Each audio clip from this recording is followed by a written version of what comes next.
Bismillahirrahmanirrahim. Assalamualaikum warahmatullahi wabarakatuh.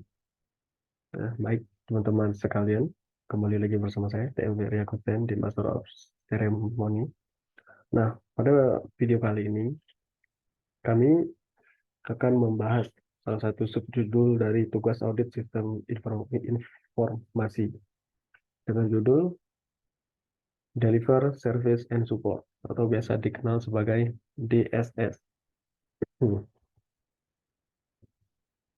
Kami beranggotakan 5 orang. Yang pertama ada saya, TM Ferry Agustian. Yang kedua ada Faik Al-Fatir. Yang ketiga ada Syahrul Akbar. Yang keempat ada Amda Zuhra. Dan yang ketiga ada Sri Wilujeng. Nah, sebelum kita masuk ke pembahasannya, bagaimana DSS itu, kita harus tahu dulu dong ya definisinya. Sebenarnya DSS itu apa sih? Nah, jadi DSS atau Deliver Service and Support adalah suatu kerangka kerja atau bahasa lainnya framework yang digunakan untuk mengelola pengiriman layanan IT dan dukungan dalam rangka mendukung operasi bisnis yang sukses. DSS ini sendiri membantu organisasi dalam memastikan bahwa layanan teknologi informasi yang disediakan memenuhi kebutuhan pengguna, dapat diandalkan, terlindungi dari ancaman-ancaman seperti keamanan dan dapat terus berjalan tanpa hambatan. Nah, untuk informasi lebih lanjutnya, DSS ini merupakan salah satu dari 5 domain pada COVID-5 yang termasuk Management of Enterprise IT. Dan jadi kan DSS ini itu termasuk domain dari COVID. Nah, dan ternyata DSS ini itu sendiri masih memiliki domain-domain kecil juga di dalamnya, yaitu ini ada 6 domain DSS dari 01 hingga 06. Baik, yang pertama ada DSS 01 atau Manage Operation. Nah, jadi Manage Operation ini yaitu manajemen layanan TI. Kategori yang ini mencakup strategi dan koordinasi layanan TI yang melibatkan pengguna dan penyedia layanan. Dalam DSS 01, organisasi harus mengidentifikasi kebutuhan pengguna dan memastikan bahwa layanan TI yang disediakan sesuai dengan kebutuhan tersebut. Selain itu, organisasi juga harus mengkoordinasikan aktivitas penyedia layanan TI agar layanan dapat diberikan secara efektif dan efisien. Lalu yang kedua ada Manage Service Request dan Incident. Ini termasuk DSS 02. Pada DSS ini mencakup pengelolaan permintaan dan insiden yang berkaitan dengan layanan TI. Dalam DSS 02, organisasi harus memiliki prosedur yang jelas. Yang jelas dalam apa? Yang ini harus terstruktur dalam menangani permintaan dan insiden-insiden yang dilaporkan oleh pengguna. Organisasi juga harus memastikan bahwa permintaan dan insiden ditangani dengan tepat waktu dan dalam batas waktu yang ditetapkan. Yang ketiga ada DSS 03 atau Manage Problem. Jadi ini manajemen masalah. Kategori ini mencakup identifikasi, analisis, dan pemecahan masalah yang berkaitan dengan layanan TI. Organisasi juga harus memastikan bahwa masalah-masalah tersebut dapat diidentifikasi secara detail dan diselesaikan dengan tenggat waktu dalam batas waktu yang telah ditetapkan. Lalu yang keempat ada namanya Manage Continue atau DSS 04. DSS ini mencakup perencanaan dan pengujian rencana kontinuitas atau yang akan terus berlangsung di bisnis dan layanan TI. Dalam DSS 04, organisasi harus memiliki rencana kontinuitas bisnis dan layanan TI yang terstruktur dan diuji secara berkala untuk memastikan bahwa organisasi dapat tetap beroperasi dalam situasi darurat atau bencana yang tidak terduga. Lalu ada Managed Security Service yang ini mencakup bagaimana keamanan layanan TI dan pengujiannya di dalam suatu organisasi atau perusahaan.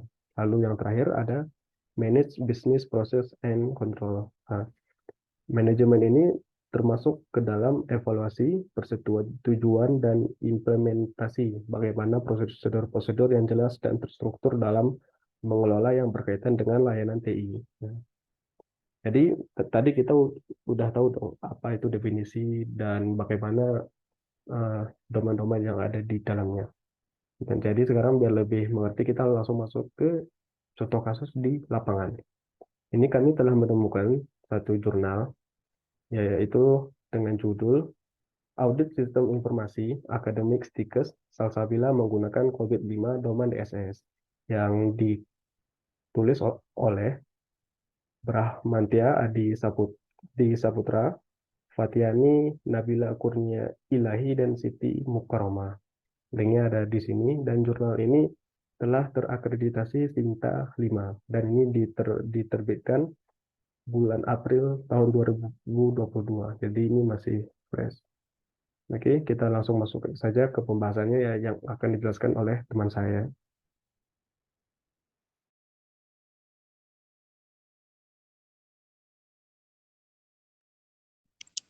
Baik, untuk bagian abstrak, penelitian ini bertujuan untuk mengukur tingkat kematangan dan kapabilitas kinerja teknologi informasi dalam penerapan sistem informasi akademik atau SIAKAD di Stikes Salsabila. Terdapat beberapa hal penting dalam penerapan sistem informasi akademik untuk kemajuan organisasi. Salah satunya adalah kemajuan teknologi informasi. Semakin berkembangnya teknologi informasi, maka harus dilakukan tata kelola teknologi informasi sesuai standar yang sudah ada dan harus dievaluasi secara berkala. Ada beberapa cara untuk mengevaluasi tata kelola teknologi informasi. Salah satunya adalah dengan melakukan audit teknologi informasi dengan framework COVID. Dalam penelitian ini, pengukuran teknologi informasi menggunakan COVID-5 pada domain Deliver Service and Support atau DSS. Hasil yang didapatkan adalah rekomendasi untuk memperbaiki permasalahan yang ada selama sistem akademik digunakan dan meningkatkan kapabilitas sistem informasi akademik, sehingga proses bisnis sesuai dengan tujuan bisnis yang diinginkan.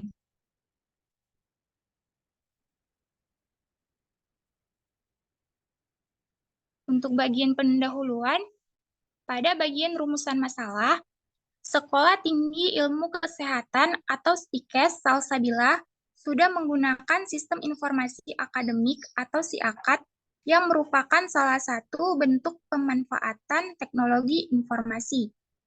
Tetapi, selama informasi akademik digunakan, belum ada yang melakukan audit secara menyeluruh. Karena itu, perlu adanya pengukuran untuk mengevaluasi kekurangan pada sistem informasi akademik. Dengan mengevaluasi tersebut, sistem informasi akademik bisa memiliki model tata kelola yang membuat sistem informasi akademik menjadi sarana pendukung informasi akademik, sehingga meningkatkan kualitas sesuai dengan kebutuhan.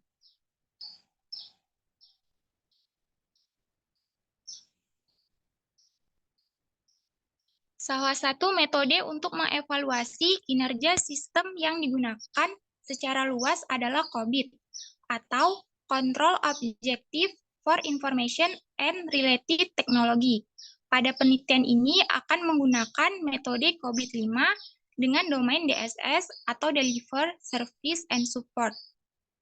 Control Objective for Information and Related Technology versi 5 adalah sebuah kerangka kerja yang berupa produk panduan best practice yang menjanjikan kegiatan dalam struktur organisasi teknologi informasi yang dikelola dan logis. disusun oleh para ahli di bidang tata kelola teknologi informasi dan lebih berfokus pada kontrol, bukan pada eksekusi.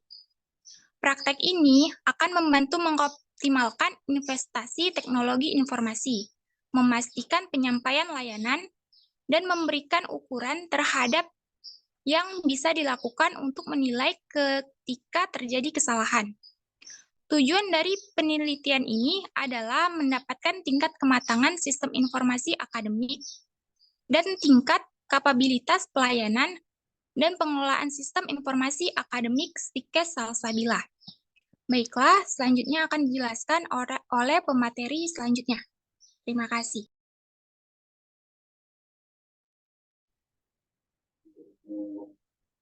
Masuk ke dalam metode yang diusulkan.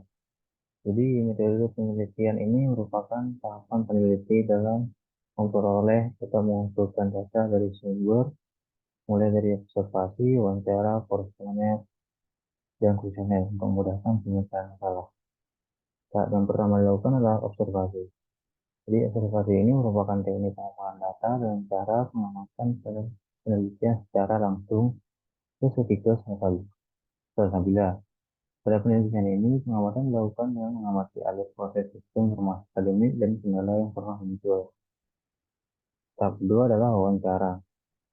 Wawancara ini adalah cara mendapatkan informasi yang dilakukan tanya jawab pada narasumber yang terlibat di dalam penelitian secara langsung. Informasi yang didapat merupakan informasi terkait cara kerja sistem informasi akademik, informasi pengguna yang menggunakan sistem informasi akademik, informasi tentang risiko dari pengenangan masalah pada data. Pada tahap ini dilakukan hanya sebagai penambahan pertanyaan yang bersifat informal. Terdapat 3 jenis wawancara, yaitu tentang ada wawancara personal. Wawancara personal ini adalah proses interaksi langsung antara 2 orang atau lebih yang dilakukan dengan tujuan untuk mendapatkan informasi dan mengevaluasi kemampuan secara pribadi seseorang. Wawancara personal ini biasanya dilakukan dalam situasi tatap muka, baik secara langsung maupun dilakukan secara telepon atau video konferensi. Yang kedua ada wawancara intercept. Wawancara ini adalah teknik pengumpulan data di mana peneliti atau pewawancara menemui responden secara acak di tempat-tempat umum seperti di jalan, pusat perbelanjaan, stasiun kereta api, atau tempat umum lainnya. Yang ketiga ada wawancara telepon. Seperti namanya, wawancara ini dilakukan secara telepon, di mana pewawancara dan responden berinteraksi dengan cara berbicara melalui telepon. Tahap selanjutnya yaitu kuesioner. Kuesioner ini merupakan salah satu teknik pengumpulan data yang memberikan beberapa pertanyaan tertulis yang digunakan untuk mengevaluasi sistem informasi akademik. Responden didapatkan dari diagram RACI sesuai dengan subdomainnya. Saat penelitian ini, kuesioner dirancang merujuk pada ketentuan domain Deliver Service and Support atau DSS, sehingga dapat diketahui efektivitas kuesioner saat diimplementasikan. Cara digunakan untuk menentukan level kapabilitas suatu institusi pendidikan menggunakan skala NPLS. Setiap penilaian memiliki tingkat penilaian masing-masing. Nah, berikut ini adalah tabel skala penilaian. Jadi setiap tingkat pencapaiannya mempunyai rank. Pertama dia ada not active, kalau tidak tercapai dia mempunyai rank 0 sampai 15%. Yang kedua tercapai 15 sampai 15%, 15 sampai 50%. Yang ketiga ada sebagian besar tercapai 50 dengan rank 50 sampai 85%. Yang terakhir adalah tercapai penuh, fully achieve. Dia rank-nya 85 sampai 100%. Validasi kuesioner. Uji validitas dilakukan setelah kuesioner telah diisi oleh responden untuk memastikan pertanyaan yang dibacakan secara valid atau tidak dalam pengambilan data penelitian. Pada slide selanjutnya akan dilanjutkan oleh materi selanjutnya. Terima kasih.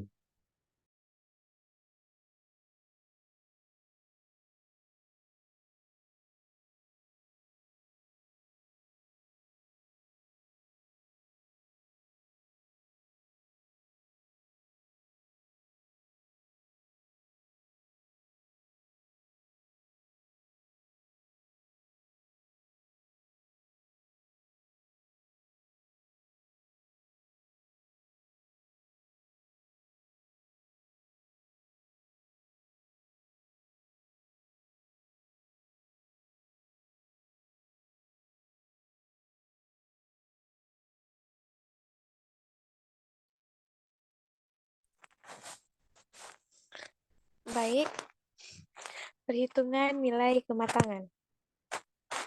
Nilai kematangan atau maturity level didapatkan dari perhitungan masing-masing jawaban oleh responder, dikalikan dengan bobot setiap jawaban yang telah diterapkan dan dibagi dengan total pertanyaan. Rumus perhitungan nilai kematangan adalah sebagai berikut. Indeks maturity sama dengan sigma jawaban dikali dengan bobot. Selanjutnya dibagikan dengan sigma total pertanyaan.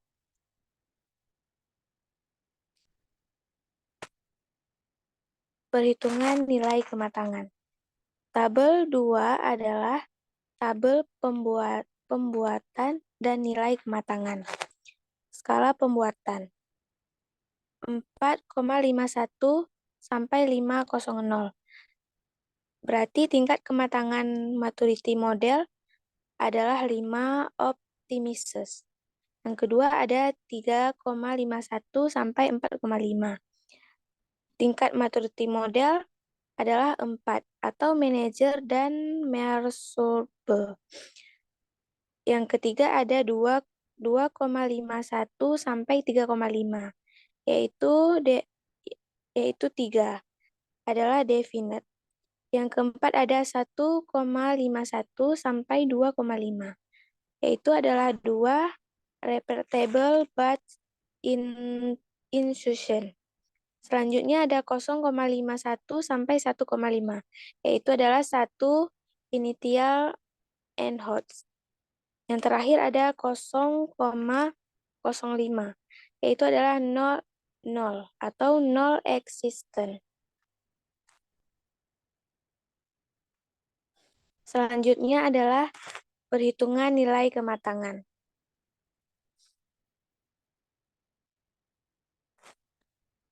Tabel 3, deskripsi maturity level. Level 1 atau incompletion process, yaitu adalah proses TI tidak diimplementasikan atau gagal mencapai tujuan. Level 2 atau perform proses, yaitu adalah proses TI telah diimplementasikan dan mencapai tujuannya. Selanjutnya level 2 atau manager proses. Proses TI telah dikelola dengan baik dan menghasilkan produk yang telah dikendalikan dan terpelihara. Selanjutnya adalah level 3 atau established proses. Proses ini telah didefinisi dengan baik dan terstandarisasi. Selanjutnya ada level 4 atau predictable proses. Proses adalah proses TI telah dilakukan secara konsisten dengan terbatas-batas dan terdefinisi. Selanjutnya adalah level 5 atau optimizing proses. Proses TI ditingkatkan secara berkelanjutan yang berguna untuk memenuhi tujuan bisnis saat ini dan di masa depan.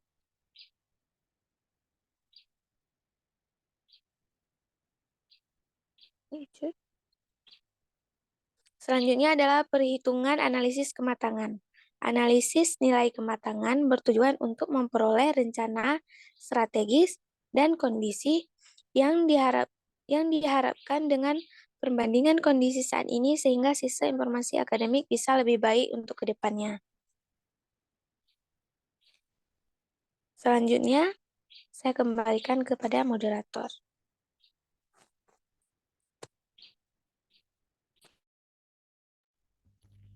Terus selanjutnya di sini kita akan melihat hasil dari penelitian dari studi kasus yang kita bahas. Itu dari hasil perhitungan analisis nilai kematangan terhadap proses pada domain DSS yang berjumlah 6 proses, maka diperoleh tingkat kematangan yang telah dicapai oleh Stikes Salsabila. Berikut adalah tabel rekapitulasi tingkat kematangan dari setiap proses yang sudah dilakukan. Yaitu pada proses DSS 01 didapatkan indeks kematangan dengan nilai 3,84 dengan nilai tingkat maturity modelnya yaitu didapatkan nilainya 4. Yaitu yang selanjutnya pada DSS 02 didapatkan nilai indeks kematangan 3,42 dengan nilai tingkat maturity modelnya yaitu 3. Yang selanjutnya pada proses DSS 03 mendapatkan nilai indeks kematangan yaitu 3,76 dengan tingkat maturity modelnya dengan nilai 4. Pada proses DSS 05 mendapatkan nilai indeks kematangan yaitu 3,87 dengan nilai tingkat maturity modelnya yaitu 4. Selanjutnya, pada proses DSS 05 mendapatkan nilai indeks kematangan yaitu 3,92 dengan nilai tingkat maturity modelnya yaitu 4. Pada DSS 06 mendapatkan nilai indeks kematangan yaitu 3,83 dengan nilai tingkat maturity modelnya yaitu 4. Pada tabel 4 diperoleh beberapa proses yang mencapai level 4. Terdapat 5 proses yang mencapai level 4 yaitu pada DSS 01 Manage Operation, pada DSS 02 Manage Problem, pada DSS 04 Manage Continue, pada DSS 05 Manage Security, pada DSS 06 Manage Business Process Controls. Dengan hasil ini memperlihatkan bahwa Stikes Salsabila sudah menjalankan proses tersebut secara konsisten dengan batas yang ditentukan. Pada proses DSS 01, Stikes Salsabila sudah menjalankan prosedur operasional yang ada. Tetapi terdapat beberapa yang belum dioptimalkan seperti pemantauan kegiatan operasional yang dilakukan agar sesuai dengan kebutuhan dan jadwal. Pada DSS 03, Stikes Salsabila sudah meningkatkan tingkat layanan, sehingga meminimalkan masalah keluhan dari pengguna dengan baik dan konsisten. Pada DSS 04, Stikes Salsabila telah melakukan kebijakan prosedur, kebijakan untuk mempertahankan ketersediaan informasi penting jika terjadi masalah. Pada DSS 05, yaitu keamanan layanan pada Stikes Salsabila sudah dijalankan, tetapi masih perlu ditingkatkan lagi. Pada DSS 06, penjagaan integritas informasi sudah ditangani dalam proses bisnis yang ada. Terdapat satu proses yang mencapai level 3, yaitu pada proses tersebut adalah proses DSS 02 atau Manage Service Request and Incidents. Meskipun prosesnya sudah sesuai dengan standar, namun ada beberapa aktivitas yang belum dievaluasi. Sehingga pada DSS 02 ini masih belum mencapai level selanjutnya. Langkah selanjutnya adalah menghitung nilai tingkat kematangan Stikes Salsabila menggunakan rumus indeks maturity tadi, yaitu sigma jawaban dikali bobot dibagi sigma total pertanyaan. Yaitu dengan selanjutnya kita masukkan nilai jawaban dikali bobot yaitu 22 dikali 6 dengan dibagi total pertanyaan yaitu jumlah total pertanyaan ada 6 dan mendapatkan hasil 3,77. Berdasarkan hasil yang diperoleh dari penghitungan di atas, maka kesimpulan yang didapatkan adalah tingkat kematangan berada pada level 4. Di mana level 4 ini adalah predictable proses yang memiliki arti proses telah dilakukan secara konsisten dengan batas-batas yang terdefinisi. Dengan kata lain bahwa proses ini sudah dijalankan dengan baik. Tetapi masih diperlukan peningkatan secara konsisten agar kesalahan yang telah diketahui tidak terjadi kembali.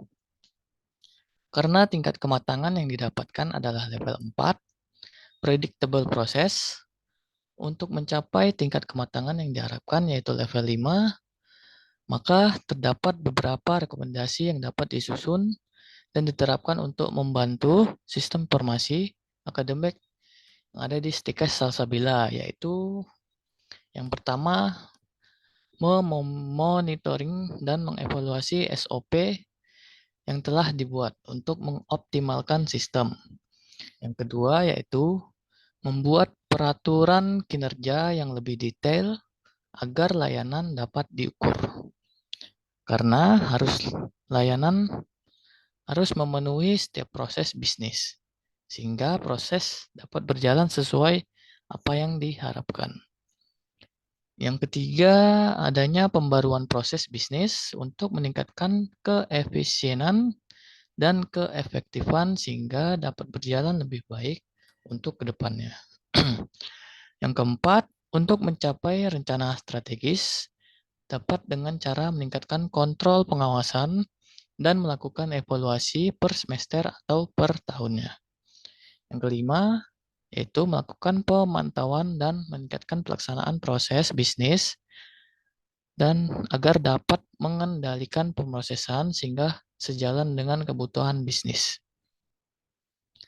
Baik, selanjutnya kita akan melihat kesimpulan dan saran. Saya kembalikan ke MC.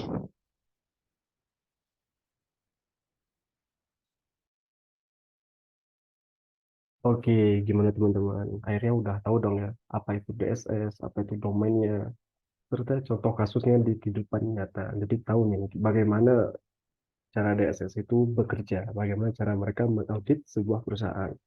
Jadi, kesimpulan dan saran yang dapat kita ambil dari video kali ini yaitu berdasarkan hasil audit yang sudah diperoleh dari penelitian sistem informasi akademik di Stikes Salsabila menggunakan domain DSS, dapat disimpulkan bahwa tingkat kematangan yang diperoleh sebesar 3,77. Itu hasil yang tinggi ya, atau berada pada level 4, karena rata-rata kan levelnya 4. Hasil ini menunjukkan bahwa sistem informasi akademik Stikes Salsabila sudah berjalan dengan baik dan konsisten. Namun masih ada beberapa saran yang perlu diterapkan, yaitu meningkatkan pengelolaan sistem informasi akademik di Stikes Salsabila agar sistem yang diharapkan dapat diimplementasikan, dan untuk proses yang belum mencapai batas yang diharapkan seperti DSS 02 dapat dilakukan perbaikan sesuai rekomendasi yang diberikan sehingga dapat lebih baik untuk kedepannya. Oke, baik. Itu saja semuanya. Semoga ilmunya bermanfaat. See you next time and have a beautiful day. Assalamualaikum warahmatullahi wabarakatuh.